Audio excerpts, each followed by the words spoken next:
For example, 60% of business owners say they plan to sell their business, but 80% of the businesses that get put up for sale do not find a buyer. Hey everyone, welcome back to the Catholic Founders Podcast. Each week we are exploring what it means and what it looks like practically to integrate our Catholic faith into the businesses that we run. Today we've got my friend Zach Scardino from Scardino Partners on to discuss succession planning in family businesses primarily. We also discuss how to increase the value of your business, things to look out for when selling or buying a small business, and how Catholics should approach all of those things kind of as they go through them. Zach is a great person to ask about these things because this is actually what he and his brother Cody do with small businesses all the time. They have helped many business owners go through succession planning, help them structure the sale of their business, and this even includes selling to a family member. So he's got a lot of insight. Being in the line of work that Zach is in, there are some answers that he had to be slightly vague on because he cannot give financial advice. So if you do find this valuable generally, I would encourage you to reach out to him after you listen if you'd like to learn more about what your specific situation is. He has a lot of really, really great advice. He even gave me a bunch right after we got off the call on some of the things I'm working on. And I guarantee you will find it valuable to have that conversation. So definitely encourage you to reach out to him. But I really hope you enjoy this episode after a short disclaimer from Zach. Nothing I say here today is going to be financial advice. It's all going to be general information, and I hope it'll be helpful. People should consult a financial planner, attorney, or tax professional with their relevant specific questions. For more information on Scardino Strategic Partners and what we do, check out our website at scardinostrategic.com. All right, everybody. Welcome back to the Catholic Founders Podcast. I'm joined today by Zach. How you doing, Zach? I'm doing great, Silas. Thanks for having me here. Yeah, I'm super excited to have you. I'm going to give everybody just a tiny bit of backstory. So Zach and I worked together with the Knights of Columbus around the same time. It's actually a funny story. My first ever time flying was going out to New Haven for it was like 3 months training or something like that. I forget exactly what it was. And I decided to wear a three-piece suit when I flew. And I still don't regret that decision. It made people walk around me in the airport, but it was a funny time, and that's where we met. And we've been in touch since then. So to maybe set the context for other people listening, the kind of objective of this conversation is to talk all things about family business, succession planning, and then how to sell and buy businesses. Let's kind of just talk about that stuff, right? But before we get into that, tell us a little bit about who you are and what you're up to these days. You know, since we worked together back in the Knights. Well, I am married to Sarah, and we've got 4 kids together. Since my time working at Knights of Columbus, I started Scardino Strategic Partners with my brother, and our focus is on helping businesses and business owners and people with similar concerns and priorities. It's something that's near and dear to my heart from family experience. A lot of family businesses, they operate in the space, well, the same space we all operate in, really. It's just more perilous for them, where you don't know what you don't know. And so helping them navigate that space and helping them identify some of their blind spots, they can sink a legacy, and they can sink, what you've worked so hard to build for your family. So that's something that's very important to me. Yeah, no, it clearly has. It's always something you mentioned, and it's not exactly surprising to me that you started this business at some point. So, where are you based again? I don't know if you mentioned that already. So we're based out of Houston, Texas. We have another office in Beaumont, Texas as well. And then we do work currently in California and Florida, and we'll operate wherever there's a client with a need. What is it like to work with your brother in a business? Well, they say that the only ship that's designed to sink is a partnership. So it's something where you go in knowing the challenges, and you know how much humility and give and take is going to be required of you and the other partners. I've seen other partnerships where they fail a year in, or where they fail many years in. Right now, I have the privilege of dealing with business owners who have retired from partnerships years ago, and some of them don't talk to each other today. So I think really it requires patience, compassion, and humility from all parties involved. Mm-hmm.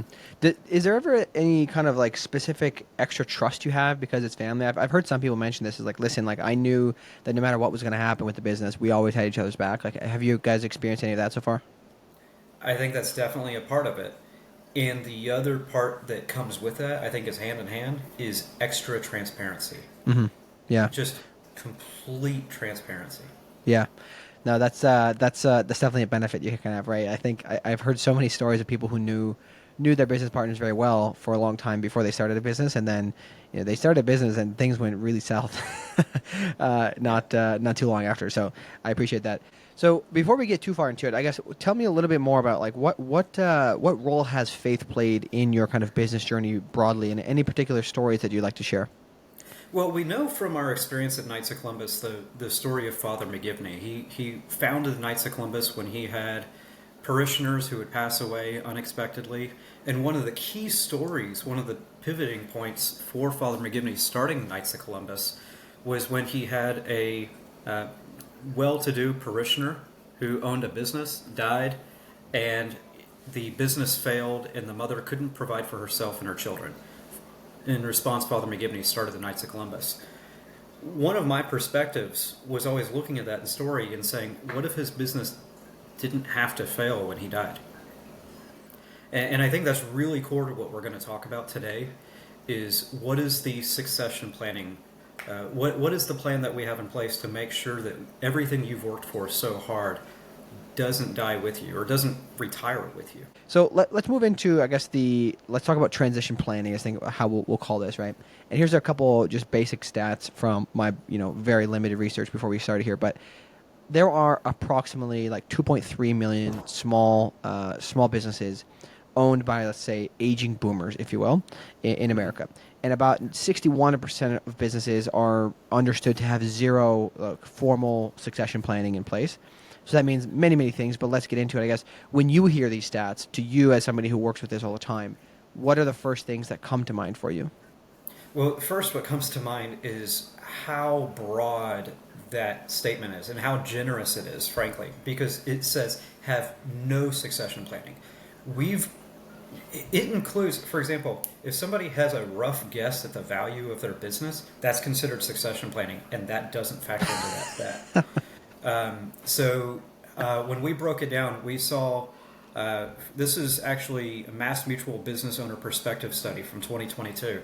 It said that 50% of businesses had identified financial needs when it's time to transition. That's a bare minimum. You know what I mean? 34% had a management team. 42% had discussed it with family. Mm-hmm. So if you do the math there, you can realize that some of them that have some kind of succession planning have not discussed it with their family at all. Mm-hmm. 33% have identified actual potential successors. 41% have discussed it with people inside the business. And only 17% have set a timeline for exit. So when you break it down like that, it's not great. No, it's not. No, it's not great. No, I think it's. I would assume. I would venture to guess that many of the people who say they've discussed it with family, it's not a really serious discussion. It's probably like, hey, I've been thinking about this. What do you think? Wink, wink, and see if anybody is raises their hand to step into the business, which is sadly the case these days. Not many kids want to take over their parents' businesses for probably various reasons. But let's talk about this then. So.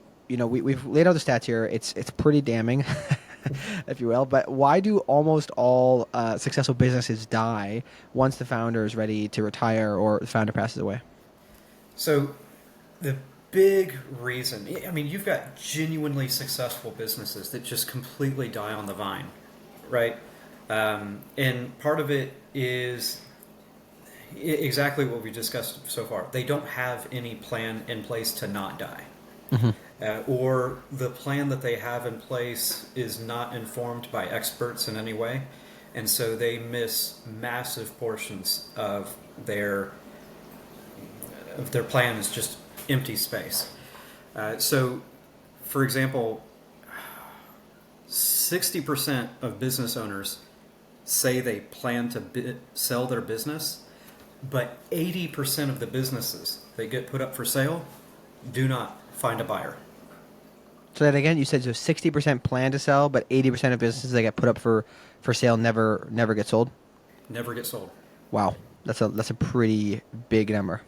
Right, and the big reason for that, and you can even zoom out and look at succession in general, not just with the sale of the business, not just with passing it on to your kids, is that these business owners have always had the mentality that I have this business for income, what we'll refer to as lifestyle.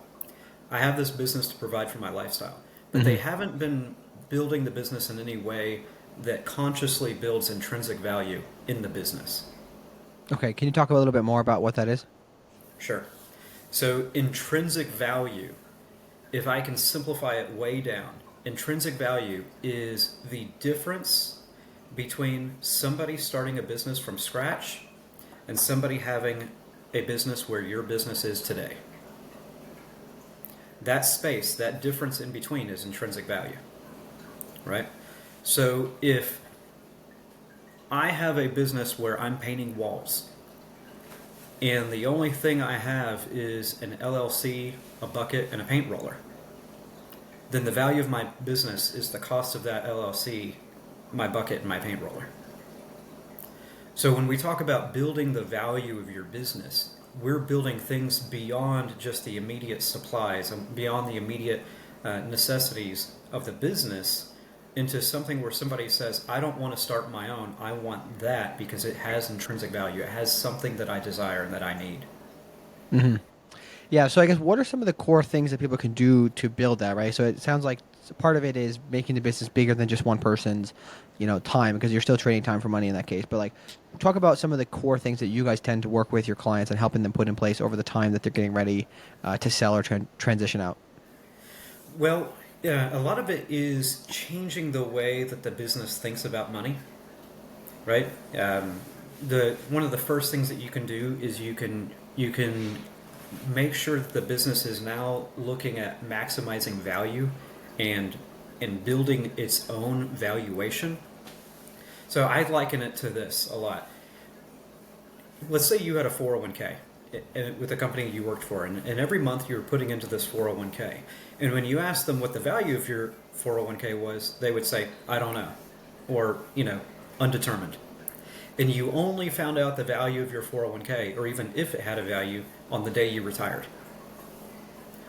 Most people would not be satisfied with that arrangement, but that's what roughly 80% of business owners live in. Hmm. So like the basic problem is like very, very simply they're not even finding a way to genuinely put a good value on the business, and if they do, it's probably substantially off. Right. So one of the first things that we do with a business is we make the value of the business one of their KPIs. Hmm. Most business owners are tracking KPIs like revenue, sales, profitability. Um, One KPI that they're not tracking most of the time, but they should be, is cash flow. But the other one, the huge one, is the value of the business. And I want them to look at it like a ticker symbol, just like any other stock or account balance or anything like that. Uh, I want them to track the value of their business like they would any other asset.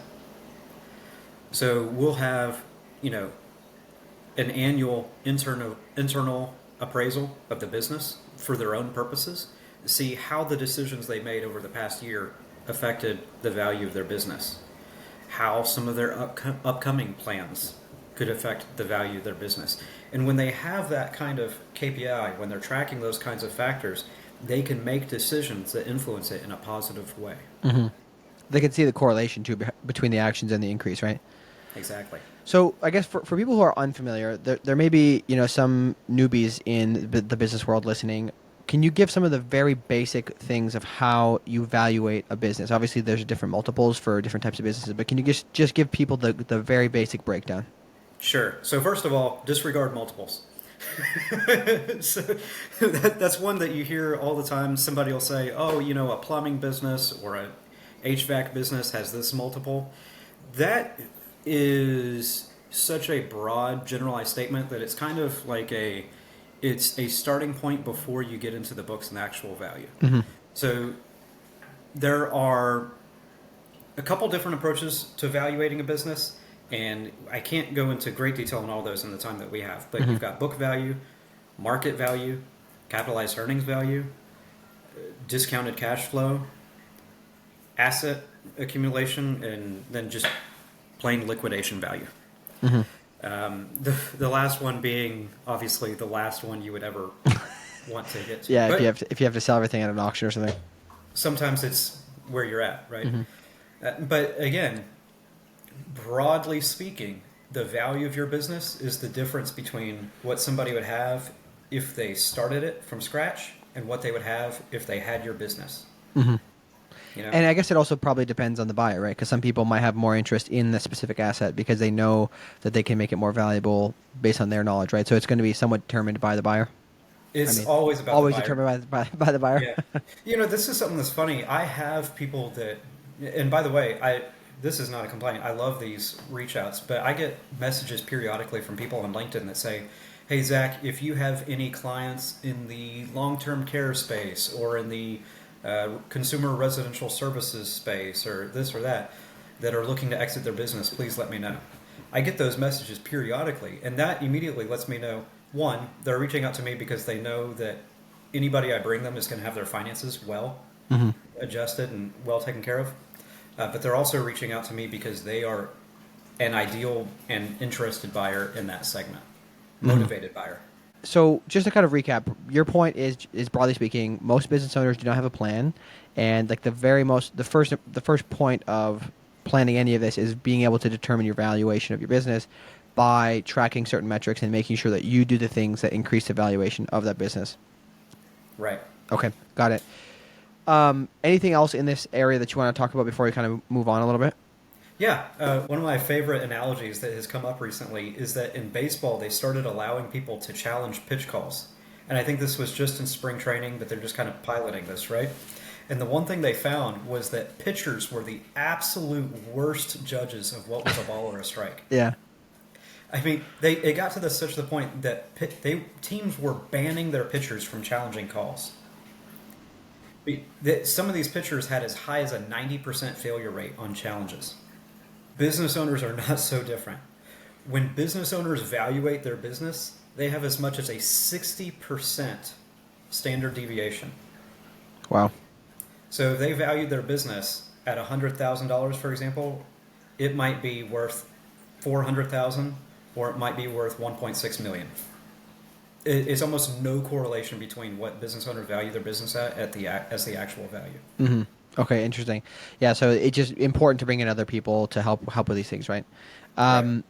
I guess aside from tracking and understanding the valuation of the business and these basic metrics, are there other kind of core things that will lead to a much better transition process or being, a higher likelihood of being able to sell your business? Yes. There's a couple different things that you can step back and look at on a macro scale. Making sure your business is structured correctly can make the acquisition or transition process much easier. Another thing is making sure that there's not going to be a high turnover of employees. Mm-hmm. This can involve, retirement plans are extremely easy to set up nowadays. They can be almost no cost, very inexpensive to almost no cost to set up.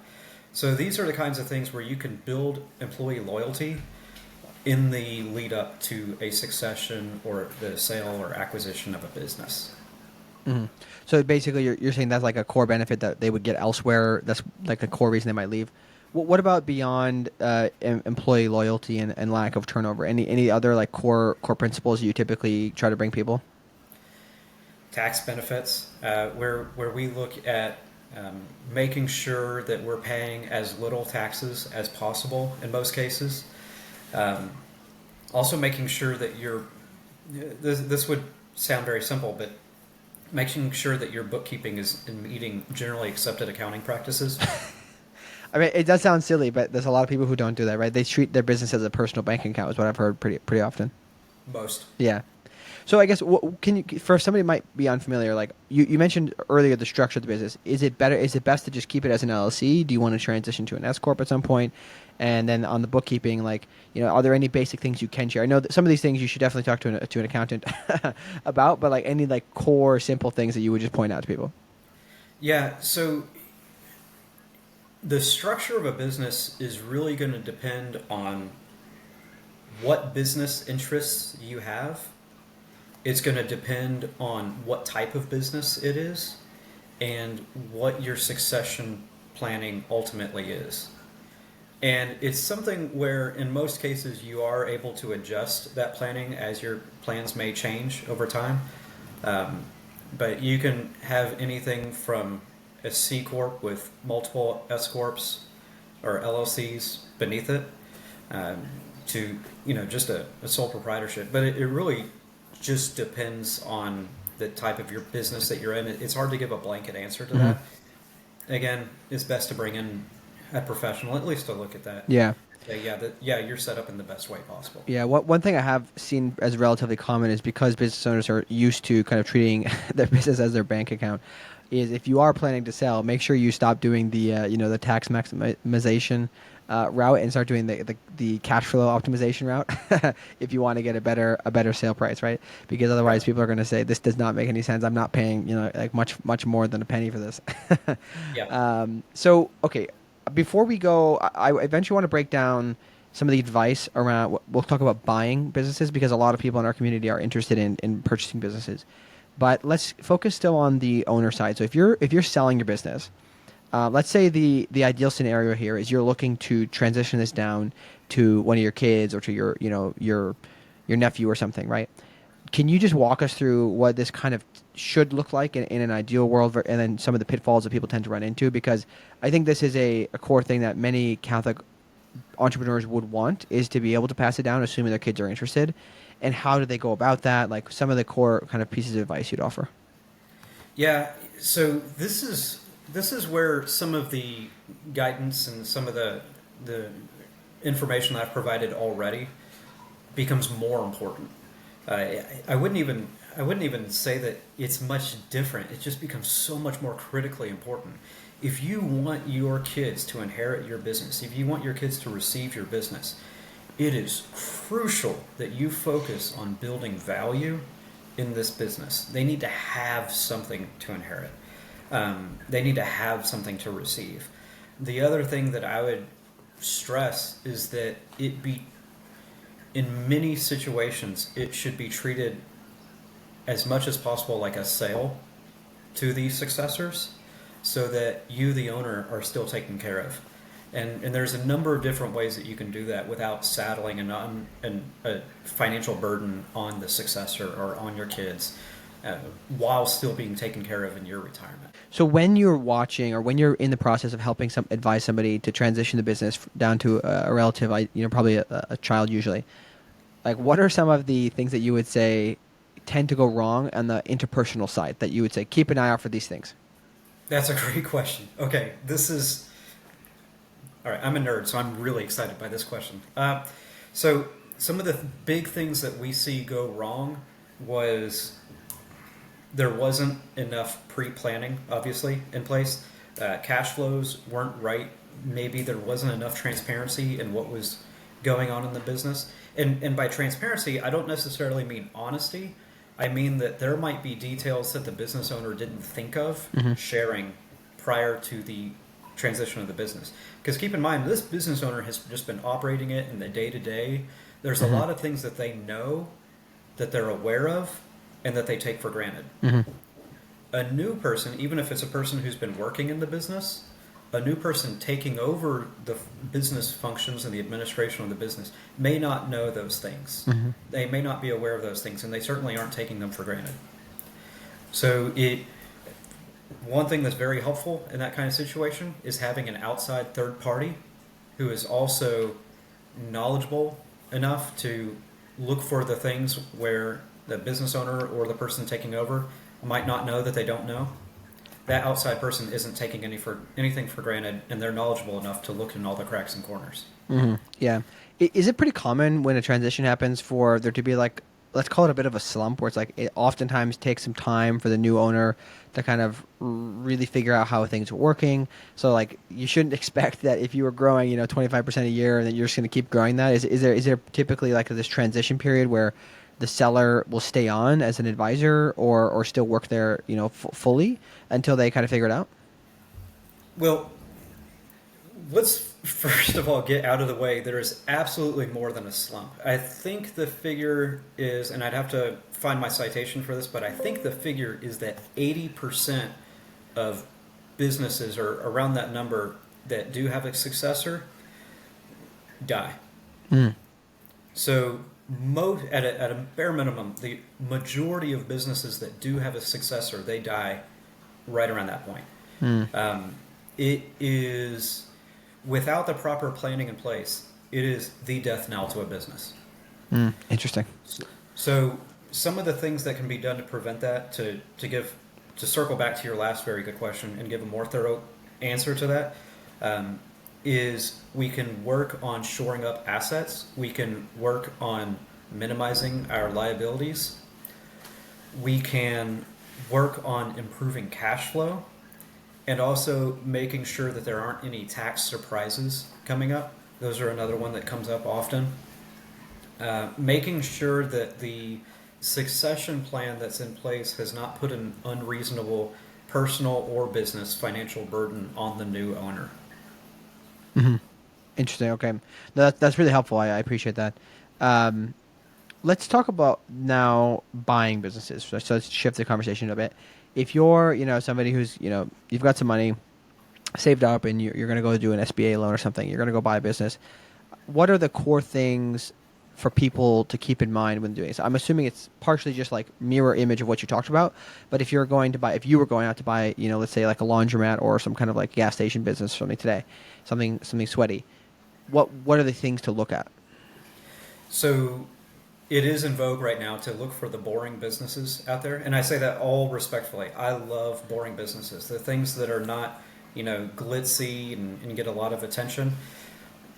So when you're looking for these businesses, some of the main thing to look at is cash flow. You're going to want to go through at least a few years of their finances, and you're going to want to be able to look for those little red flags that might indicate that what you're seeing in their finances is not what's out there in reality. So one thing that's very common is when you're evaluating these businesses is that what you're seeing on paper is not the full story. So you want to make sure that you or the experts that you're retaining are able to find and identify those red flags or just indicators that there's more to the story than what you're seeing. Mm-hmm. The other thing to keep in mind is we've already seen the numbers in terms of baby boomers retiring. The fact that matter that the majority of these businesses, the last thing they're going to do as a business owner is flip that sign from open to closed, and that's it, and just not unlock the next day. So the reality is that you as a buyer out in this market, you have to provide something better than that outcome. Mm-hmm. And I don't mean to diminish that too much, because I think that as Catholic Christians, we have a responsibility to treat somebody better than that.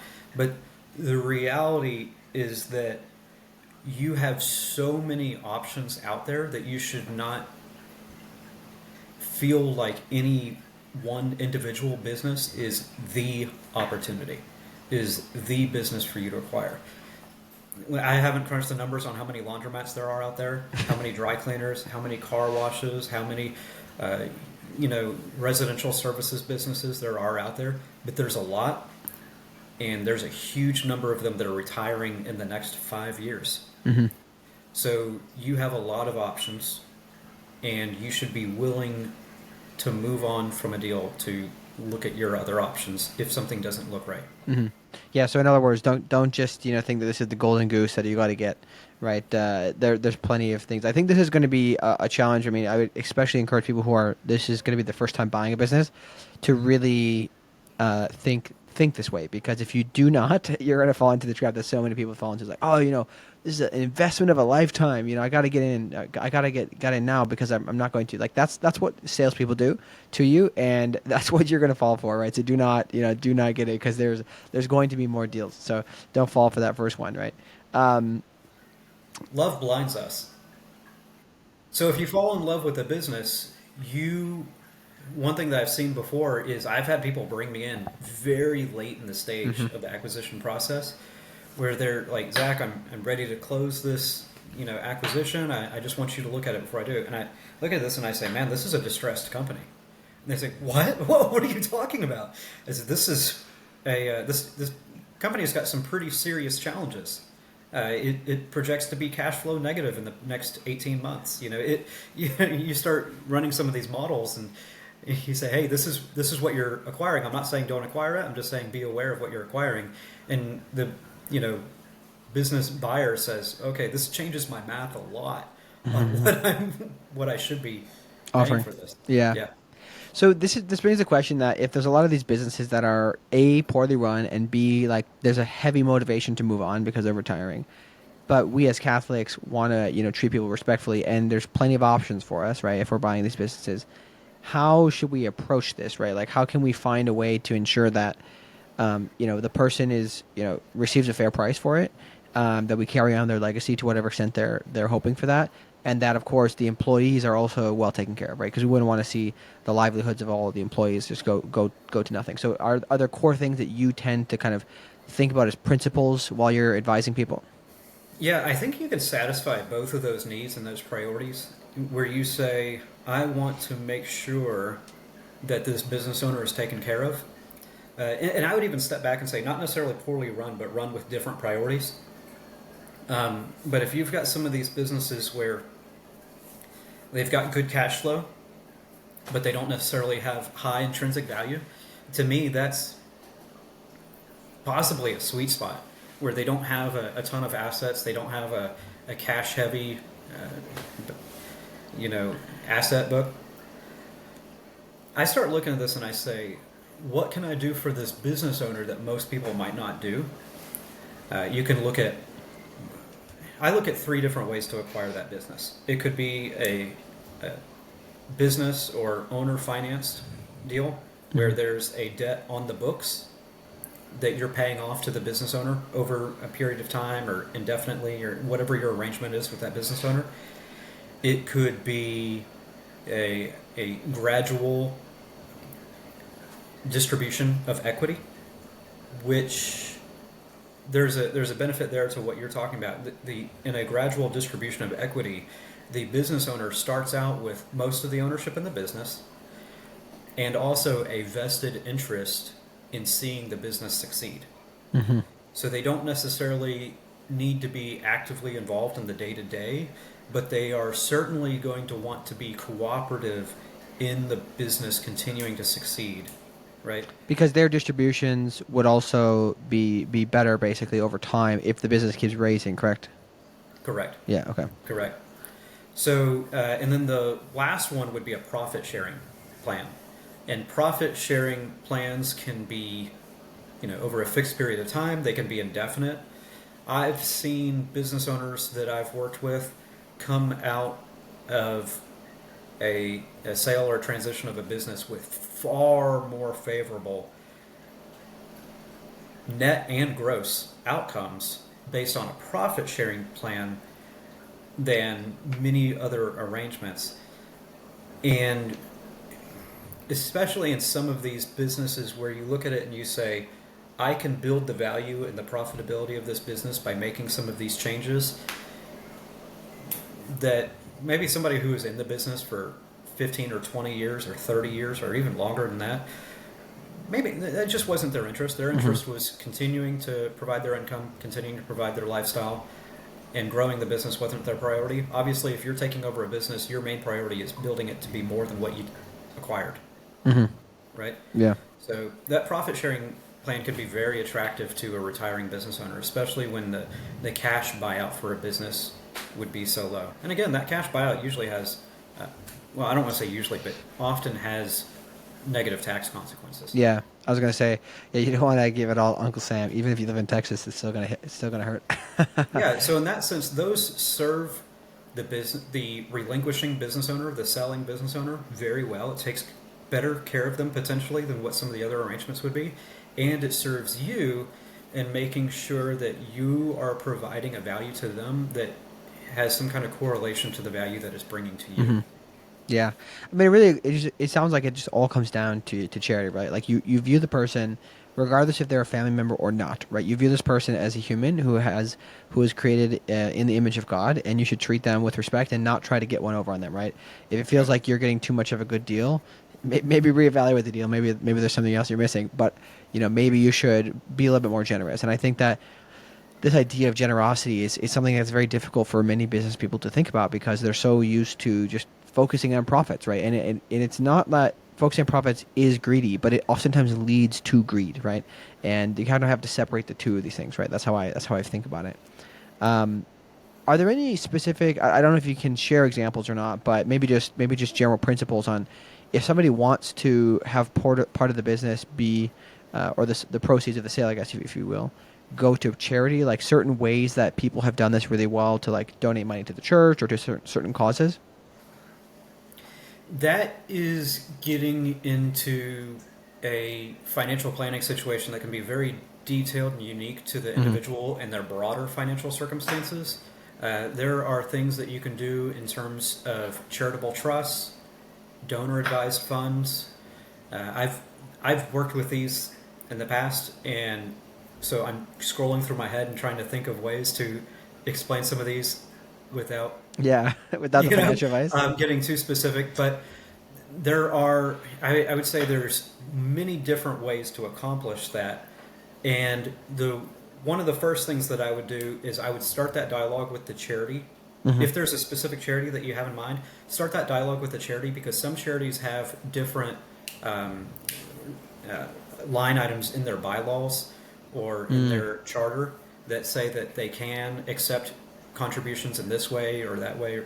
So, for example, if you let's just make up a hypothetical where you said that you left a 10% equity in your business to the charity of your choice. Hmm. And your intention was that they would continue to profit from that and receive some kind of, you know, benefit long term from that. But the charity's charter said that they had to immediately liquidate any. You could Yeah, see yeah, yeah. where somebody should have had a conversation Yep. before that took place. So that's one of those things. Again, we get into you don't know what you don't know.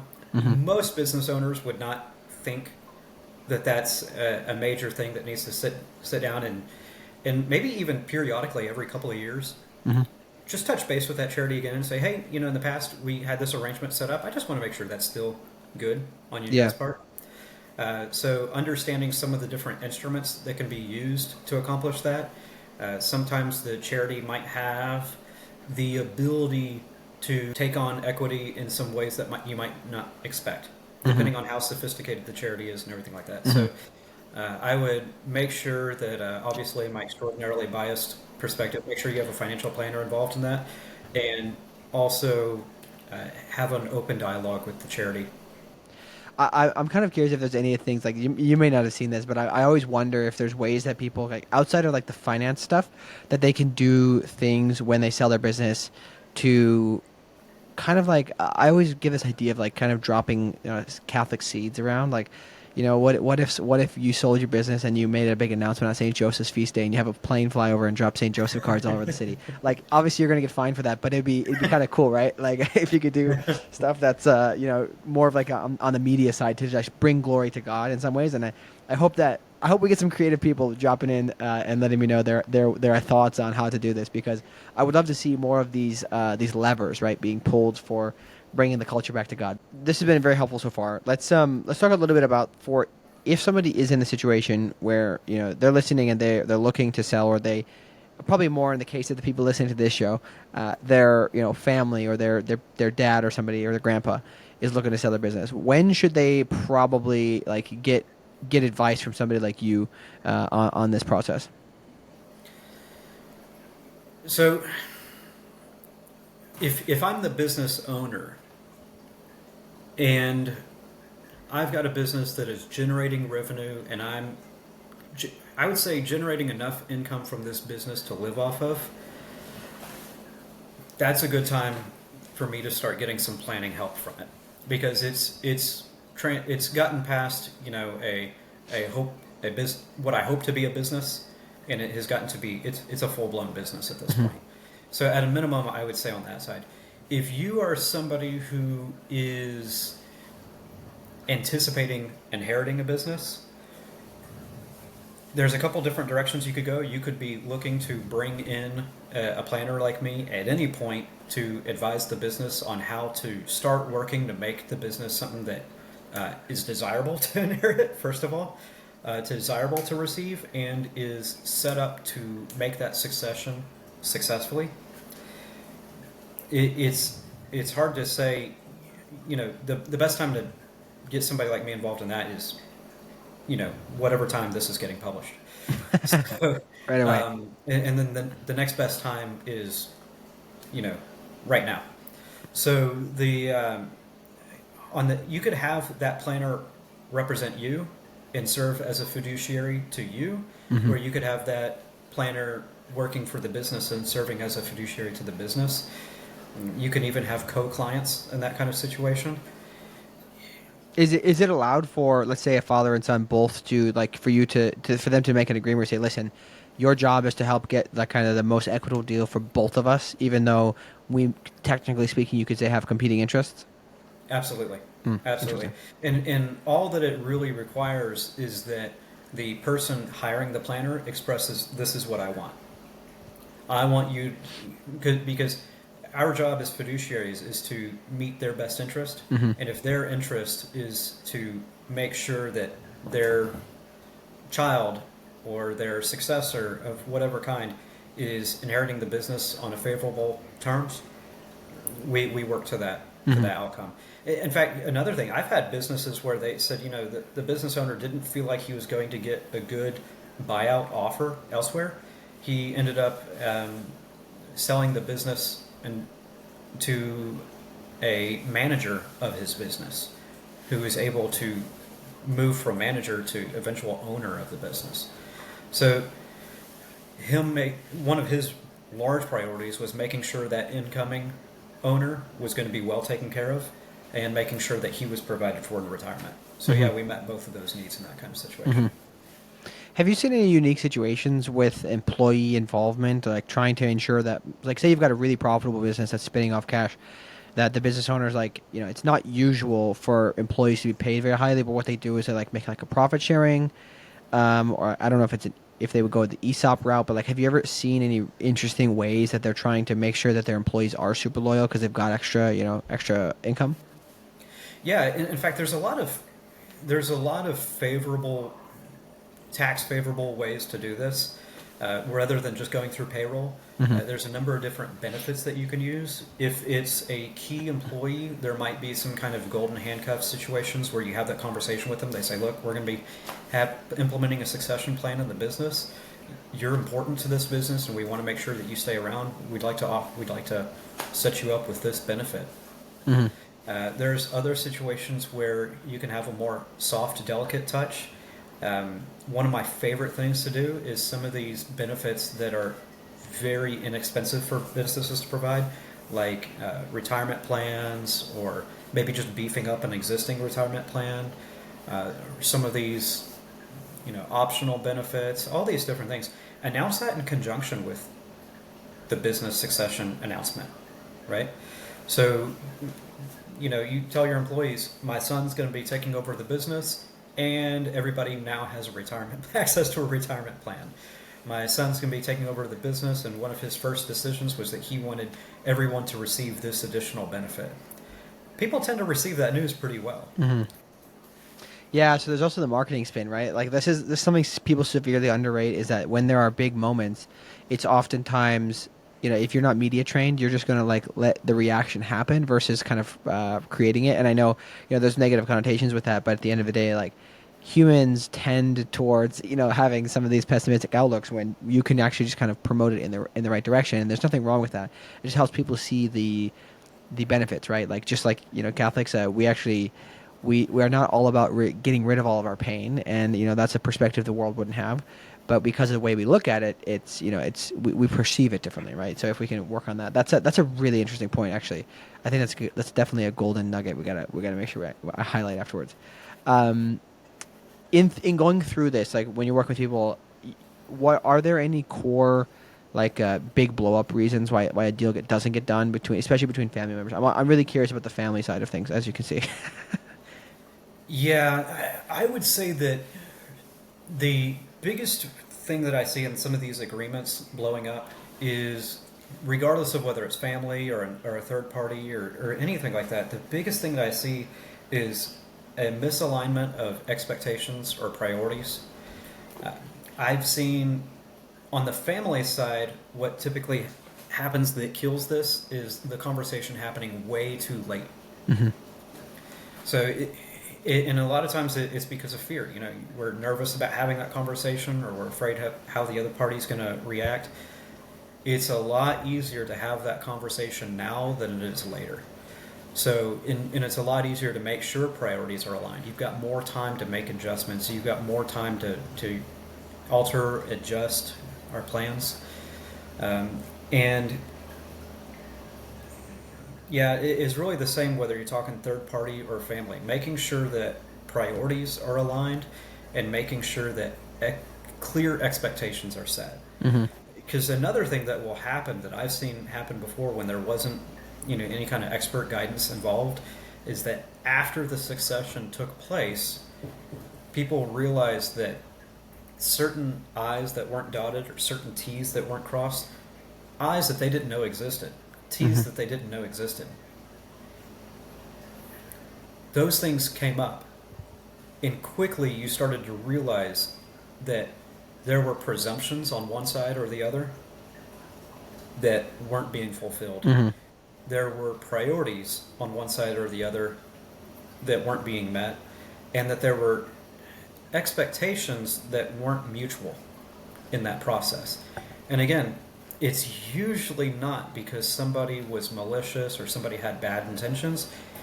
It's just because, when you're a business owner or when you're receiving a business, you live in that space of you don't know what you don't know. Hmm. And so it's hard to foresee something when you've Yeah, not I been can there. imagine that there's probably plenty of situations that even you've seen just in the work you do, that again something was not intentionally not disclosed, but it wasn't, and then it causes big strife between the personal family relationships because they assume it was done intentionally or whatnot. And this is probably where it becomes very important to put on your do I really trust this person? Like, do I know that they would do the right thing, kind of thing, right? And then once you know that, it kind of makes a lot of the points mute, right? You don't have to really worry about them because you know that, hey, it was just a mistake, unless there's other reasons to believe otherwise. But I do like this topic because I personally believe that if you do it properly, having a family business where many members of the family are involved, especially if you are Catholic, right? You should be pursuing the virtues and you should understand charity and forgiveness and all these things. You should actually be able to come much closer together as a family through running the business because your kind of weak points will be exposed and you'll be able to learn how to become stronger and to like focus on what areas to develop, etc.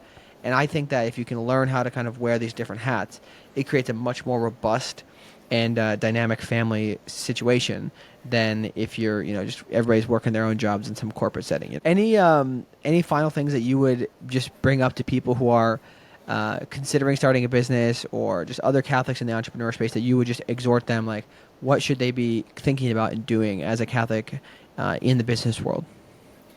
I would just say that there's a ton of opportunity out there. There's a great deal of need out there. There's a lot of business owners out there that frankly need you to come to them and present an option, any option for succession.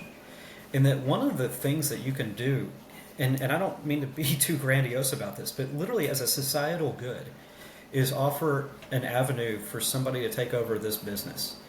Because there are people who depend on these businesses that are just going to close their doors.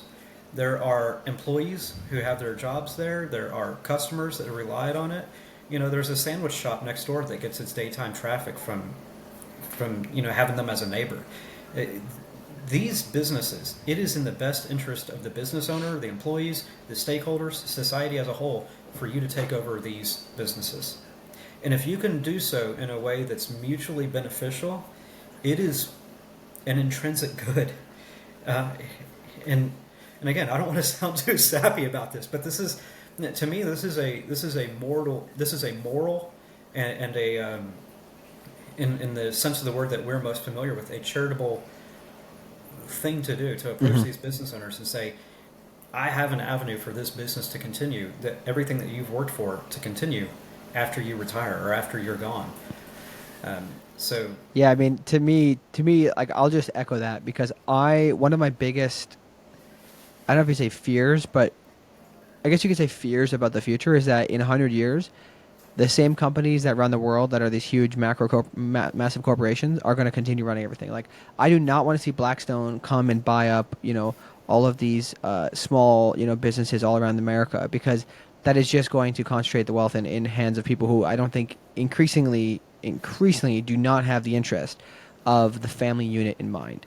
And everybody is seen as a number. So I think that if you're somebody listening who has a relative looking to get rid of their business or to sell at some point, consider the call that God might be giving to you. I think you can never do this unless you first develop a habit of listening, because there's always God doesn't usually slap us in the face with these things. He's usually kind of tugging at us gently and waiting for us to answer the call. So if this is you and you feel this natural kind of inclination, be willing to spend some time in adoration thinking about this and considering it, because a lot of people are afraid to start businesses. They think entrepreneurship is dangerous, yada yada yada. They consider job security, which I think is a big a big hoax. But just think about what God is asking you, right? God will take care of you. We know that He says, do not worry. Just be like the lilies of the field. They don't toil, but He takes care of them, right? Even if they throw it in the fire, they're still fine with it, right? That's one of my favorite passages. But just consider this and take what Zach's saying to heart, that you have a moral responsibility, and it's out of charity that you should consider doing these things. So any last, I guess, calls to action or where people can reach you, Zach? Because I'm assuming there's a number of people who could definitely benefit from your services.